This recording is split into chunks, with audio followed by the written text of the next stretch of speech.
আসসালামু আলাইকুম। অফিস থেকে 1 মে উপলক্ষে ছুটিতে বাসায় আসছিলাম। বাসায় আসার পরে যে মানুষ বলল আমাকে ঘুরতে নিয়ে যাও।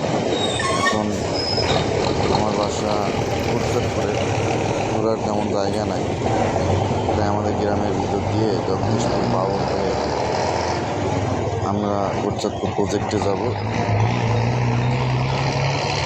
এটা ভেবে বের হলাম। জগদীশপুর বাবরের পাশ দিয়ে যখন যাচ্ছিলাম, অসাধারণ ভিউটা আসলেই মন কেড়ে নিচ্ছিল। পরে আমরা চলে গেলাম আমেরিকান রোডে। এই রোডটা খুবই সুন্দর, আমার খুব ভালো লাগে পার্সোনালি। গ্রামীণ পরিবেশ, গ্রামের ছেলে হিসেবে আমার খুব ভালো লাগে। মাঝখানে চায়ের বিরতি নিলাম, চা খেয়ে এবার রওনা দিলাম কোটচাঁদপুর প্রজেক্টের উদ্দেশ্যে।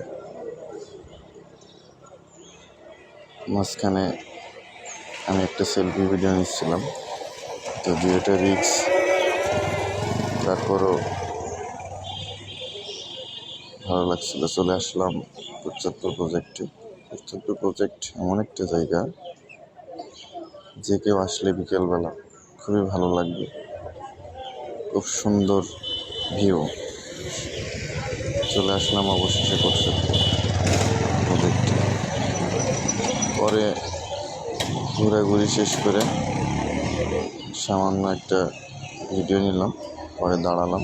দাঁড়িয়ে অসাধারণ সূর্যের যে ভিউ, এটা আসলেই মন কেড়ে নিচ্ছিল। খুব ভালো লাগছিল, পরিবেশটা এত ঠান্ডা এবং সুন্দর ছিল। তা আমি ওকে বললাম যে আমাকে একটা ভিডিও করে দাও। তারপর পাসপোর্ট নিয়ে চলে আসলাম, এসে একটু বসলাম।